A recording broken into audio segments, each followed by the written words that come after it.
परवा माझ्या फ्रेंडनी 2 तासाचा पिक्चर मला 5 मिनिटात समराईज केला. काय आर्ट आहे ना. तसंच एक आर्ट आहे नोट्स मेकिंगचं. घेऊन आली आहे माझ्या व्हिडिओ सिरीजमध्ये अभ्यासाचा विषय खोल.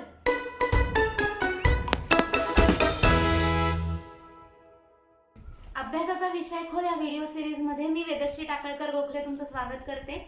आज घेऊन आली एक नवा कोरा topic, how to prepare notes during the lecture किंवा notes making during the lecture. हा टॉपिक खूप महत्त्वाचा आहे, कारण का मागच्या व्हिडिओमध्ये मी जेव्हा तुम्हाला how to be an active listener during the lecture हे सांगितलं, तेव्हा notes making plays an important role in increasing the attention span during the lecture. कारण लेक्चरमध्ये खरंच अटेंटिव्ह राहणं हे खूप मोठा चॅलेंज मुलं फेस करतात. आणि जेव्हा तुम्ही नोट्स काढत असता तेव्हा you tell your brain that you have to be attentive, किंवा तुम्हाला लेक्चरमधनं डिफोकस होऊन चालत नाही, तुम्हाला फोकस्डच राहावं लागतं. कारण you have to be with the teacher every time, बरोबर आहे. कारण त्या काय बोलतायत त्याच्यावरनं तुम्ही नोट्स काढता. सो नोट मेकिंगचा हा एक खूप मोठा बेनिफिट आहे की तुमचा अटेन्शन स्पॅन वाढतो. लेक्चरमधला अटेन्शन स्पॅन वाढला की त्याचा डायरेक्टली इम्पॅक्ट होतो तुमच्या अंडरस्टँडिंगवर.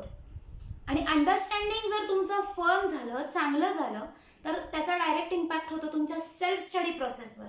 म्हणजे नोट मेकिंगचा डायरेक्ट सेकंड ॲडव्हान्टेज आहे की सेल्फ स्टडीमध्ये तुम्हाला समजलेलं सगळं असतं. 80% of the things are already cleared. मग तुम्ही सेल्फ स्टडीमध्ये फक्त अंडरस्टँडिंग ही फेज डिरेक्टली स्किप करून learning, practising, testing yourself ह्या फेजेसवर तुम्ही लक्ष केंद्रित करू शकता. त्यामुळे तुमचा सेल्फ स्टडीचा पण जो काही वेळ आहे तो ह्या नोट्स मेकिंगमुळे खूप वाचतो. आता नोट्स तयार करायच्या कशा, how to prepare these notes is the biggest challenge every student faces. Because when I also deliver the lectures, I find students writing each and every word that has been spoken in the class. PPT जरी असली तरी ते tend to write each and every word from the PPT. मग असं करून चालत नाही, because you cannot build up the notes like text.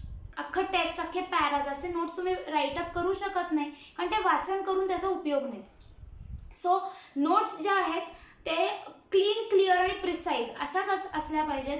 नोट्सचा जो फॉर्मॅट आहे हा बुलेट्स अँड नंबरिंग म्हणजे मुद्देसूद असा असला पाहिजे.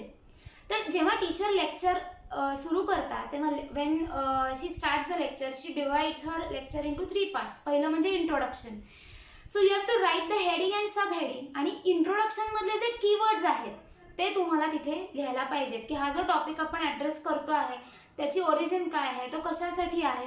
All those keywords you need to write. त्याच्यानंतर teacher starts with the main explanation of the topic. त्याच्यामध्ये इम्पॉर्टंट मुद्दे तुम्हाला लिहायचे आहेत. मग how to find those important points, for that you can call few words as a signalling words. म्हणजे teacher तुम्हाला signal देत असतात की हे मुद्दे महत्त्वाचे आहेत. So what are those signals, let me tell you. Teacher असं सांगतात की there are the 4 main reasons why this thing has happened, or these are the key factors. These factors play a key role in a particular happening. Okay, म्हणजे हे असे जे मुद्दे आहेत याच्यावरनं तुम्हाला कळतं की yes, I have to note down these reasons, I have to note down these factors, I have to note down these important points. किंवा एखादी नवीन डेफिनेशन असेल, एखादा इम्पॉर्टंट फॉर्म्युला असेल जो तुम्हाला पुढे महत्त्वाचा आहे असं टीचर सांगत असते, तर तो तुम्हाला लिहायचा आहे.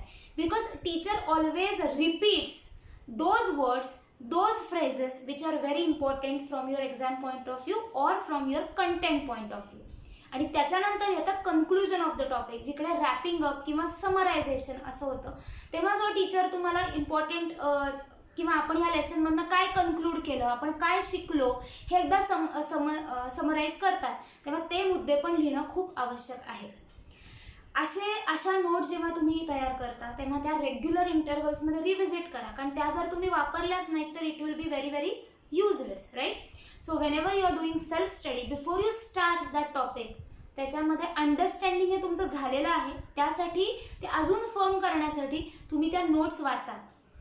जर लेक्चरमध्ये तुम्ही शिकताना एखादा पॉईंट तुमचा मिस आउट झाला किंवा तुम्हाला जर तो कळला नाही, तर तिकडे त्या टॉपिकचं नाव लिहून तो ब्लँक सोडा, त्या पॉईंटचं नाव लिहून तो ब्लँक सोडा, जेणेकरून तो आयदर डाऊट सॉल्विंग सेशनमध्ये तुम्ही क्लिअर करून घ्या किंवा सेल्फ स्टडीमध्ये you can again revisit and try to understand.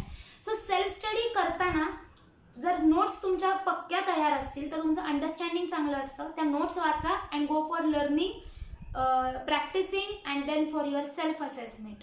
So notes really play a very keen role. In your understanding, आणि तुम्हाला हे जाणवेल की तुमचा सेल्फ स्टडीचा वेळ हा खूप वाचतो आणि त्यातनं तुमचा जो म्हणजे इतर फेजेस ज्या महत्त्वाच्या आहेत त्याच्यावर तुम्ही जास्त चांगल्या पद्धतीने क्वालिटेटिव्हली टाईम स्पेंड करू शकताय आणि this will really increase your performance. मी सुरुवात करताना तुम्हाला म्हणलं की 2 तासाच्या मूवीचा रिव्ह्यू मला माझ्या फ्रेंडनी 5 मिनिटात दिला. हेच काम तुम्हाला नोट्समधनं करायचं आहे की तुमच्याकडे टेक्स्टबुकमध्ये सगळे एक्सप्लेनेशन्स आहेत, एक्झाम्पल्स आहेत, टीचर पण भरपूर एक्झाम्पल्स देऊन तुम्हाला एक्सप्लेन करणार आहेत, पण त्यातलं नेमकं ॲब्झॉर्ब करून त्यातनं नेमके कीवर्ड्स ॲब्झॉर्ब करून तुम्ही एक्झाममध्ये काय लिहिणार आहात हे तुम्हाला जर क्लिअर असेल तर I don't think anyone or anything can create an obstacle in improving your performance. So mind it well, note making is an art आणि ह्या काही टिप्समुळे तुम्ही ते आर्ट नक्की आत्मसात कराल. सो तुम्हाला आजचा व्हिडिओ कसा वाटला आहे मला कमेंट्स थ्रू कळवा. पुढच्या वीकमध्ये भेटू असाच नवीन आणि युजफुल टॉपिक घेऊन. Till then, bye bye.